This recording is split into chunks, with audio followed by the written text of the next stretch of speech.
I was born into the Ahmadiyya faith. I was born in 1970. And my mom had actually accepted Ahmadiyya from Christianity. So she converted, obviously, after marrying my dad. And that's how I came into the religion of Ahmadiyya. Omar, assalamu alaikum wa rahmatullahi wa barakatuh. Wa alaikum assalam wa rahmatullahi wa barakatuh. Dawar bhai, how are you doing? I'm good, thank you very much. So, Brother Omar, please give us a brief introduction about yourself and what made you leave this cult. I mean, this is what everybody would like to know, and it might inspire them. Jazakallah khair. Thank you so much, Dawar bhai. Glad to be part of the show this morning.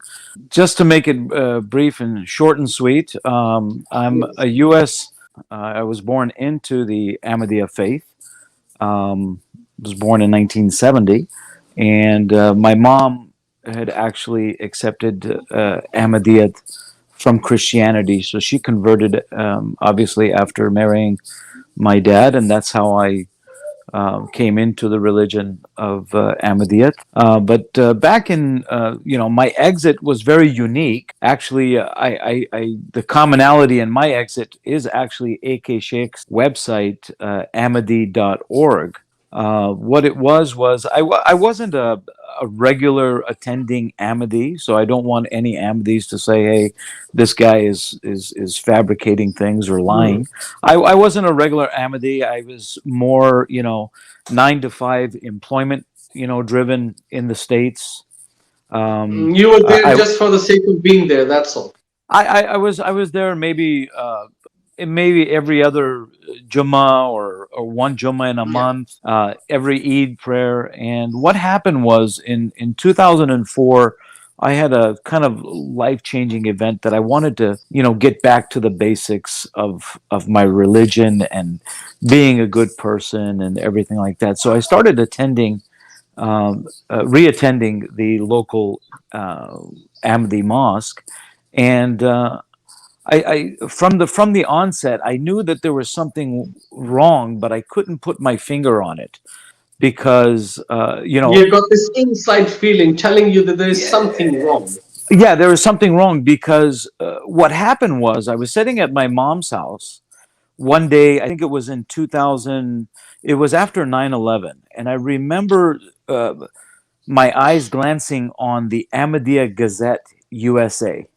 And it was the publication was September 2001, and I remember my eyes being shocked at what I was reading on the front page. It said 81 million converted in 1 year, and I was blown away because I said, "Wow, I've been so far away from this Jamaat that I've missed all of this. This great conversion that's going on." And so when I joined,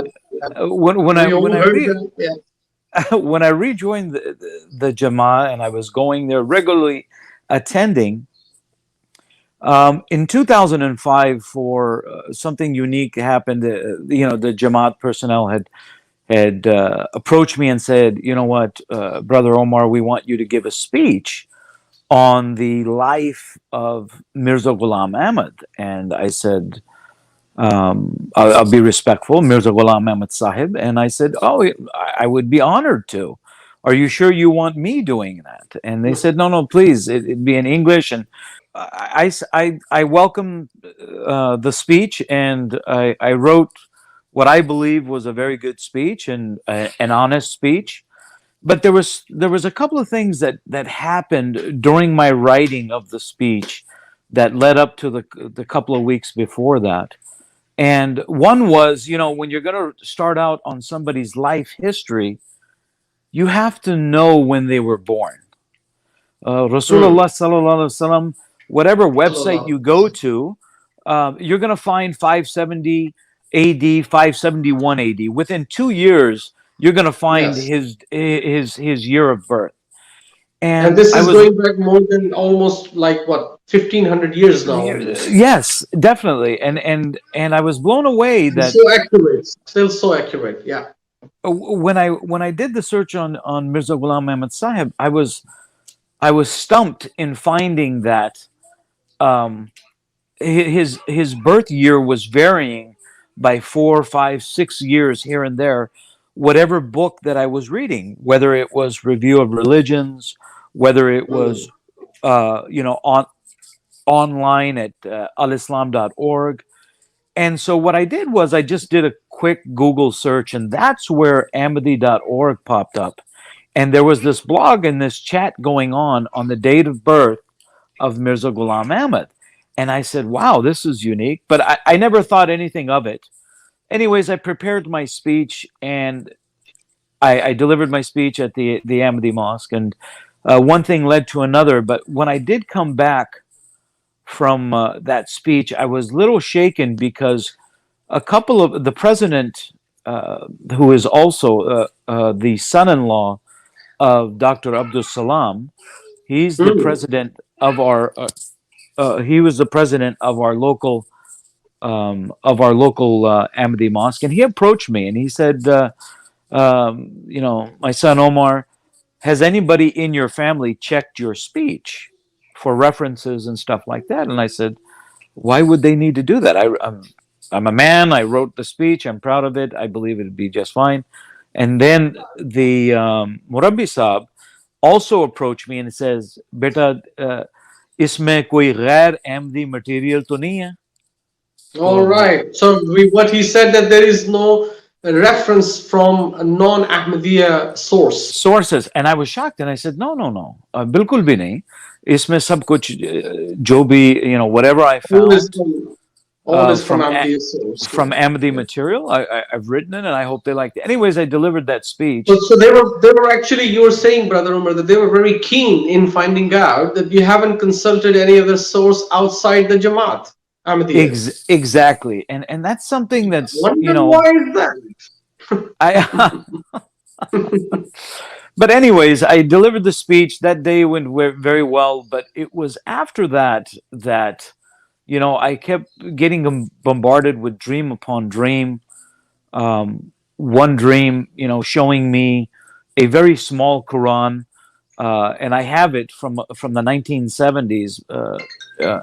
It's a small Quran that Molvi Molvi Sher Ali had translated, and it's green in color. So in my dream, I see this small Quran, but onto the side of it, I see this large, beautiful, all different colors of the spectrum, binded Quran. And every time I reach for it in my dream, that Quran eludes me, and it kind of just goes away. And I woke up that one night and I prayed and I said, "Oh Allah, I get the feeling that I'm not on the right path.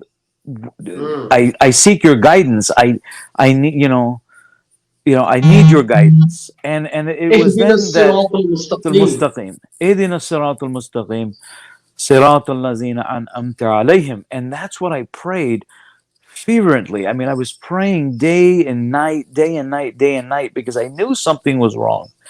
And lo and behold, I started studying, like A.K. Sheikh Sahib so wonderfully put it, that even though his was a semi non-religious event that led him away from the Jamaat, he in turn, what it turned him to do was read the books of Mirza Ghulam Ahmad. And Dawar Aziz Bhai, I would state this, and I need to state this for fact. Whatever claims Mirza Ghulam Ahmad made, right, wrong, or indifferent, the one thing is very, very true from reading his books. You're going to find a very contradictory nature within this one person. Jesus is alive and he's coming back. Jesus is dead and he's buried in Syria. Jesus is dead and he's buried in Al-Quds. Jesus is dead and he's buried in Palestine. Jesus is dead and he's buried, Baladu Sham. And Jesus is dead and he's buried in Kashmir. And oh, by the way, I learned of this Yuz Asif, and one of my followers, disciples were there. So that's all deceitful. But then he also attributes his very first book, Brahina Ahmadiyya, to Allah, and he says that he wrote it with the guidance from Allah, and that Yes. he saw in a dream that it was blessed by the Holy Prophet and stuff like that. And I said, how is a Yeah. man stating this, going back and forth? But the other thing that I embarked on was his date of birth. Why was that such a big, hocus Well, pocus? It's it's, it, it's it vague. It's vague. you know what I mean? It's, It's so it's vague. totally vague. Yeah. But in studying Mirza Ghulam Ahmad's books, one consistent message that he delivered throughout all of his different books was his year of birth. It was either Mhm. 1839 or 1840. So that was one thing he was very consistent with. At any time that if he wrote a book, in 1900, he said, oh, okay, my age is approximately 60 or 61. He was very concise in his message.